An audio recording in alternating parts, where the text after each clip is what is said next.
Just a quick warning before we get started, this video is not intended to give foraging or medical advice. For such things, always seek the help of professionals in those fields. I am not one of those, so please don't follow anything I say in here as professional or expert foraging or medical advice. Hello and welcome back to Archaeo SMP Season 2. I'm back from my trip to the US. I had a blast. It's the first time I've been back in over 5 years, and I got to see a whole bunch of family members that I haven't seen, some of whom I haven't seen in over 5 years, some of whom I haven't seen in over probably about 10 years now. So it was really, really nice. It was very busy. I'm very jet lagged. But I'm here to tell you all about mushrooms. But before we do anything with mushrooms, you may have noticed this lovely wee present. I say wee, it's not very wee. It's quite large, actually. You may have noticed this rather large present outside of my house. This has been here for days and days and days. And actually also, you may have noticed this, I had made like a Triskele, in my Triskele video, I made a Triskele out of ferns. But because they kind of wiggle around when you, like similar to flowers, like see how they're not all in the same spot in the block? They go in different spots. Ferns do that as well, so they don't exactly, it didn't look as much like a Triskele. So I swapped it for some jungle logs. So now it's a very subtle Triskele on the ground, but there's also a present in the middle of it. So we're gonna open it. Celebration site. Okay, Spawn Town. Hold on. Wait. We're gonna put this in here. What is it? Cool. Very cool. And also pitcher plants. I said pitcher pods. They're not pods. They're plants. These are cute. Okay, we're gonna open the full present. We're gonna take it down.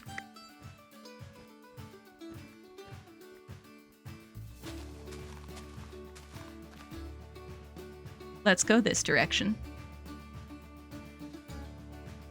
Oh, I found cookies.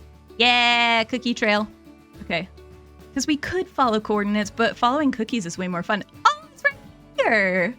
Congratulations on your 2-year affiliate cake, Archaeo. Yay, cookie trail. Oh my gosh, I love the pink petals. I figured out a way to make a Triskele with pink petals, but it's very complicated and I need more pink petals. But now that they're pink petals here, it's less effort than having to go to a cherry blossom biome. So I can come here and just bone meal them. This is adorable and I love it, and I love the pots. I don't know if there's anything in the pots. And the archaeologist in me doesn't want to break them because cake is semi-sacred on this server. But I want to know if there's something in the pot.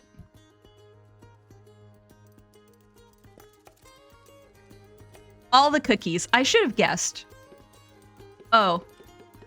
We're gonna be here for a while. Can you like shift click and get all of the... No. Okay. All right.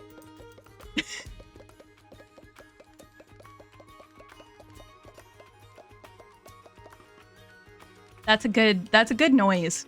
Putting stuff into a pot, it's a good noise. I'm assuming there are cookies in here as well. Yeah. Look, we had to. You may not be here for the cookie jar content, but I am here for the cookie jar content.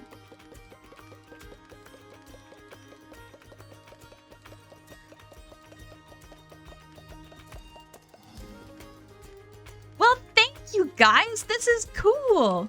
In honor of birthdays, we're gonna eat some cake. Okay, so let's do some stuff with mushrooms. Mushrooms, in case you wanted a definition, or even if you didn't, here's one anyway. Mushrooms are the fleshy, fruiting part of a fungus, and they're usually found either on the ground or on whatever the fungus is eating, so like organic material, like trees and such. A fungus is an entire category of living things, so it's similar to like the category of plants or the category of animals. There's a whole category of fungi, and fungi includes things like yeasts and molds and what we call mushrooms and such. Scotland, in case you didn't know, is usually really damp and cool, which is perfect weather for mushrooms. In fact, we have over 12,000 different species of fungus that grow here in Scotland, many of which are relatively rare elsewhere in the world. When foraging for mushrooms, there's almost always a local code that you should follow. So for starters, Never go foraging on your own in an unfamiliar place. This is true everywhere. Never ever go foraging on your own in an unfamiliar place. Even if you're skilled at identifying mushrooms somewhere else in the world, there are going to be mushrooms in the local area that you don't necessarily know in this new place. Always go with experienced locals until both they and you feel confident that you can safely identify and harvest local mushroom varieties. Please, seriously, a lot of mushrooms are toxic. This is no joke. Don't mess around with mushrooms that you don't know what they are. Also, in Scotland, but also just in general in the world, if you're collecting mushrooms on land that you do not own, please seek permission from the landowner before collecting those mushrooms. If it's land owned by somebody else, they might be counting on those mushrooms, like they might be cultivating those mushrooms or encouraging mushroom growth for their own business or income. So if you just go into their land and take it, you might be taking away some of what they're counting on for their yearly income. Or you could jeopardize other plants or animals on their land unknowingly in your foraging. And if the land is owned by like a national trust or a nature reserve or a park or something, you could also be wandering unknowingly into habitats that house threatened or endangered species, and you might be making things worse for those species without realizing it. So please always check with the landowner before setting out to forage anything. Here in Scotland, we have general guidelines for harvesting mushrooms that are pretty common elsewhere in the world, but always check with your local mycology society or mushroom forum or local mushroom group. Find your mushroom people and chat with your mushroom people about local practices for harvesting mushrooms. But here in Scotland, the general rules are only collect what you're going to use, only collect what you can safely identify, only harvest vulnerable species when you have no alternative and harvesting is necessary. Don't pick any mushrooms that haven't fully opened their caps and released their spores. Don't pick any mushrooms that are past their prime. Don't trample or dig up the parts of the mushroom that are underground, and try not to trample or dig up the area more than you need to. And finally, if you have any trimmings from the mushrooms, scatter those trimmings in the same area that you found them originally. Now, as I've said, there are a lot of toxic varieties of mushroom. One very common toxic mushroom here in Scotland is the fly agaric, which look like this, and they're often the inspiration for toadstools. So they've got a white stem and then a red cap that's got little white dots on it. The red mushrooms in Minecraft are actually based on fly agaric, and you absolutely should not eat them in real life. Best not to even touch them if you can, honestly. Just leave them be, right? A lot of this video is going to be me telling you to leave certain things be. If you see a mushroom in real life that looks like the red mushroom in Minecraft, leave it be. It's toxic, don't bother with it. A far more deadly and common toxic mushroom in Scotland is the death cap, which is a fitting name for a deadly mushroom, I think. Death caps are the most toxic mushroom that we know of, and it's responsible for 90% of mushroom-related deaths each year. Death caps usually appear in autumn, and their caps are kind of greenish and waxy. They look a lot like several other types of mushrooms that are safe to eat, so be really careful not to pick any death caps. Okay, I promise I'm going to stop harping on about all of the disclaimers, but I really don't want any of you getting hurt, okay? So just be careful. But there are loads of uses for mushrooms. The most commonly known use for mushrooms is as food. As I've said, there are loads of edible mushrooms worldwide, but here are a few from Scotland. The most common edible mushrooms here are field mushrooms and horse mushrooms, mostly because they're the easiest edible mushrooms to identify over here in Scotland. Seps are also very common edible mushrooms, and you can actually find them in a lot of grocery stores here in Scotland. In fact, Minecraft's brown mushroom is based on a sep, which are also called penny buns, or more commonly, at least in this country, porcini mushrooms. If you thought porcini mushrooms were just an Italian thing, no, they grow perfectly normally here in Scotland. They're native to Scotland as well. Seps or porcini mushrooms are one of the most highly prized mushrooms in European cooking, so they're really important mushrooms, at least in Europe. Chanterelles are another popular edible mushroom, and chefs really like their bright yellowy orange colour. Chanterelles can also smell a bit like ripe apricots, so they're a bit of a fruitier mushroom. Hedgehog fungi are also edible, but they're called hedgehog fungi or hedgehog fungus because the underside of their cap is covered in tiny spines. So be careful if you poke one. These mushrooms poke back. Wood bluets are also edible and also a bit unusual looking because they're kind of this like pale bluish color. Don't eat them raw. They tend to make you nauseous if you haven't cooked them. But they can be really nice in stews because they've got a bit more of a robust flavour to them. And the last commonly foraged edible mushroom in Scotland is the chicken of the woods, which I think is a fantastic name for a mushroom. But this one is another one to cook before you eat it. It will also make you nauseous, and the last thing you want is a mushroom that puts you off your lunch. There are plenty of other edible mushrooms, across the world, but also here in Scotland, and many mushrooms are technically edible, but people usually don't use them, and that might be because there aren't too many of them, or it might be something like the slippery jack. The slippery jack is another great name for a mushroom, and it's technically edible, but it's called the slippery jack because of how slimy it gets. So people tend not to eat them because of the sliminess. The next biggest use for mushrooms are in medicine. Now, some mushrooms are hallucinogenic. I'm not going to get too far into those because that's a topic that I don't want to get flagged for on YouTube. Also, we don't have clear evidence that mushrooms were used that way in Scotland in the past, but at the same time, it's certainly possible, and there isn't much that would survive in the archaeological record if they were used that way in the past, especially the further back in time we go. Basically, unless somebody wrote it down, we're probably not going to find evidence of it just because it wouldn't survive. Mushrooms certainly were used in Scotland to help stop bleeding, however. Puffball spores are really good for that, and they're still used to stop bleeding in many parts of the world. And in the 18th century, touchwood bracket fungus was used by surgeons to staunch blood flow, and it was even sold for that purpose as agaricus. We also know that sliced field mushrooms in Scotland have been used to treat burns, and there's some current research into using field mushrooms to treat things like ulcers and bed sores as well. But probably the most well-known use of mushrooms or fungus in British medicine is by Alexander Fleming, the man who discovered penicillin.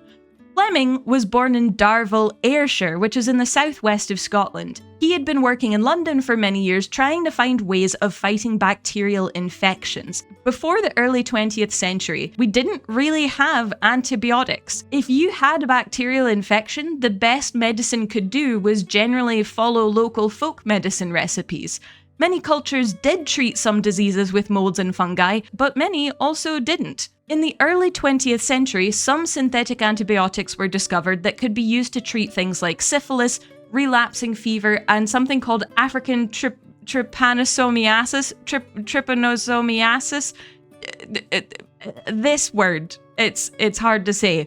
Syphilis was one of the largest causes of disability between the 16th and 19th centuries, so finding an antibiotic for it was a massive step forward in public health.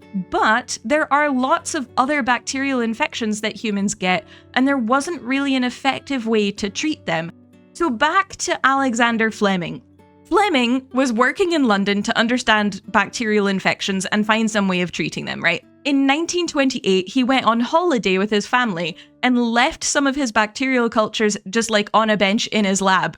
When he got back after his holiday, he noticed that one of them had been contaminated with a fungus, and that the bacteria on that plate that had been in and around the fungus had been destroyed. So the fungus had destroyed the bacteria.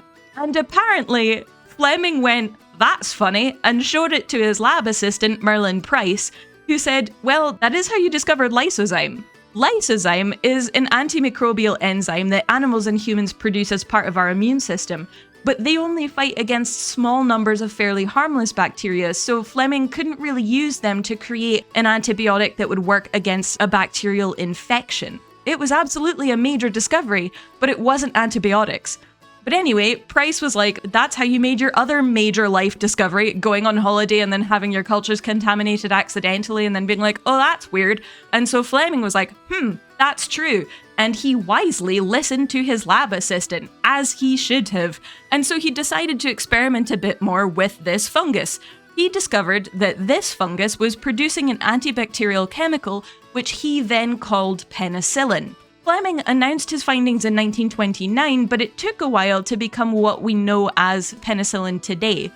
13 years later, two other scientists, Ernst Chain and Edward Abraham, proposed what became the accepted chemical structure of penicillin, and shortly after that, they, Fleming, and another scientist named Howard Florey, and also several other scientists in the lab, were able to purify the antibiotic so that it could be mass-produced.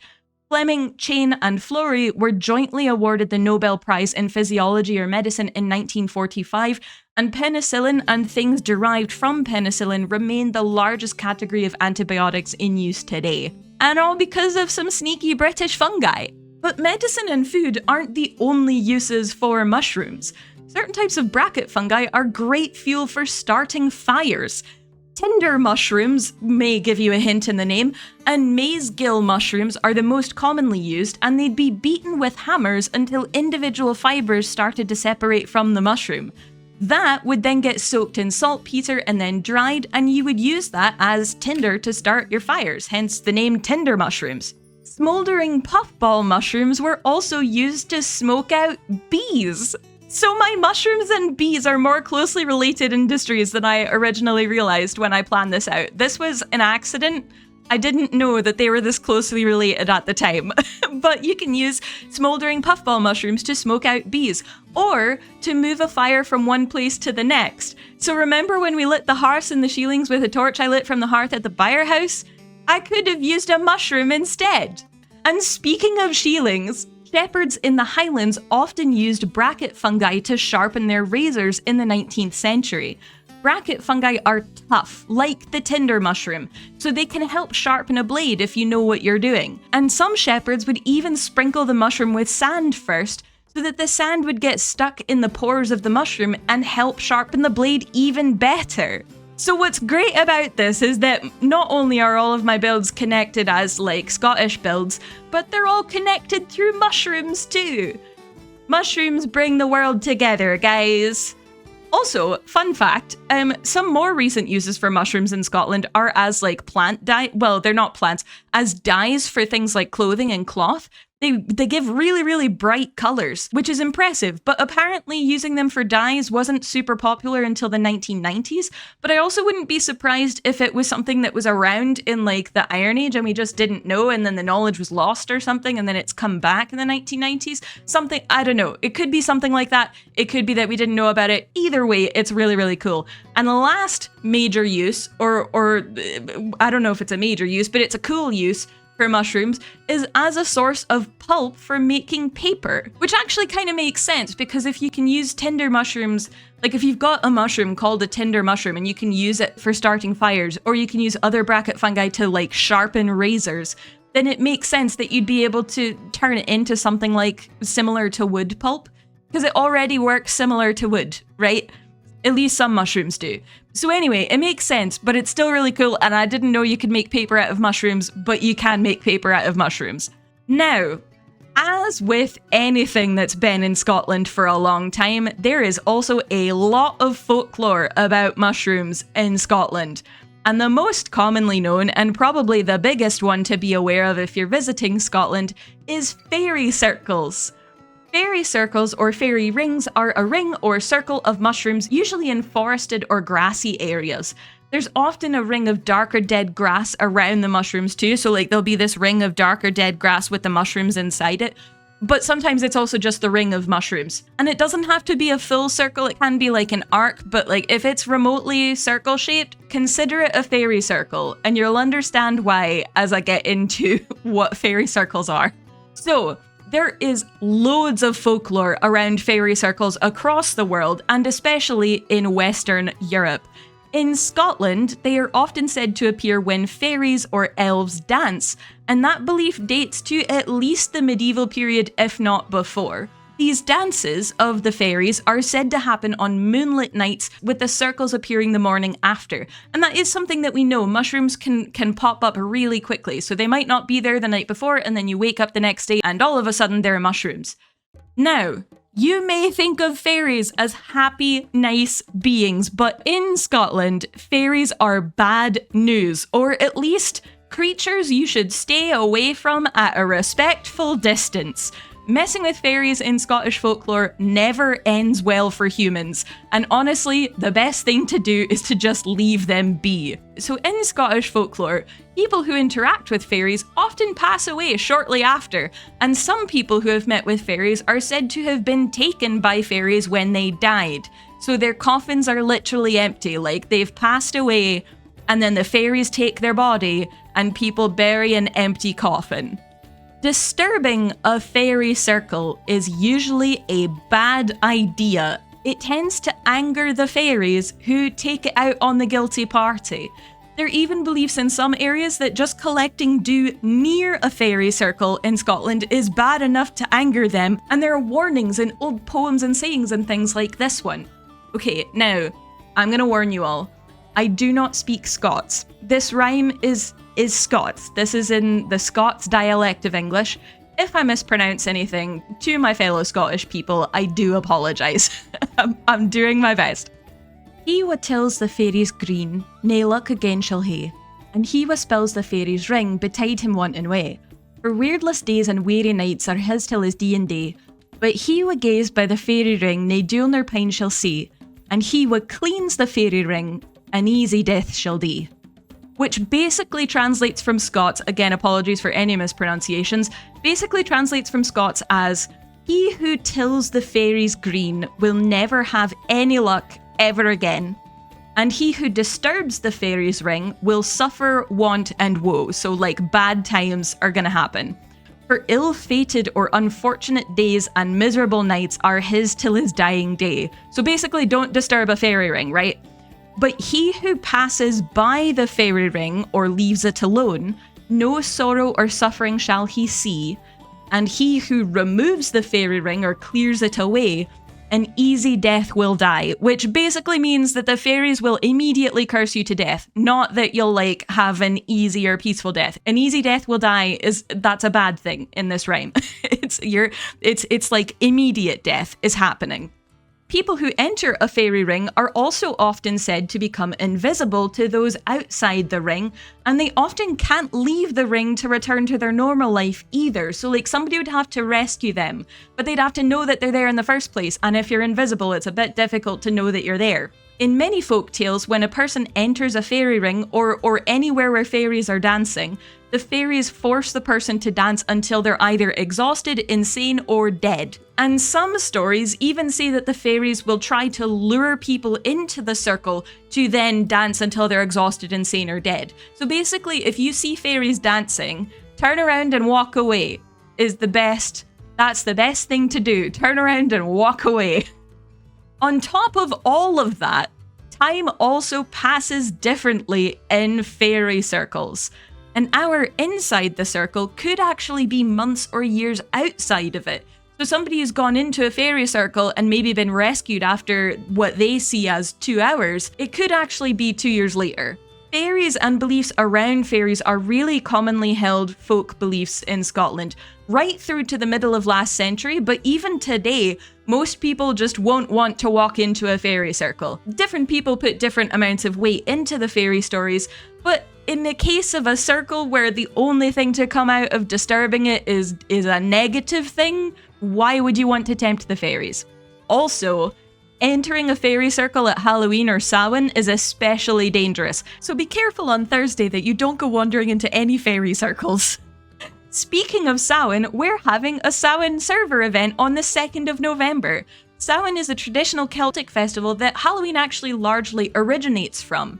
We're going to be taking on the dragon and having some fun with pumpkins, so you should definitely come and hang out. The Samhain event will be live streamed on both my Twitch and YouTube channels on Saturday the 2nd of November at noon GMT or noon UK time. But for those of you in North America, we have already done daylight savings time in Europe, so we're only 4 hours ahead of the East Coast on Saturday instead of our usual 5. So keep an eye on the time change, but it's at noon GMT, which should be 8 AM Eastern, and we'll see you all there. There's going to be dragon fights, there's going to be pumpkin shenanigans, there's going to be some other stuff planned. It's going to be a good time, so definitely come check it out.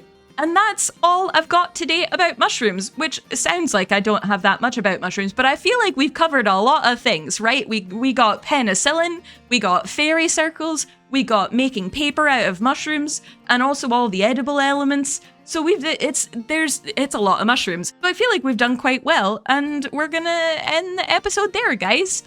That's all from me for today. Thank you all for tuning in, and I hope you have a great rest of your day.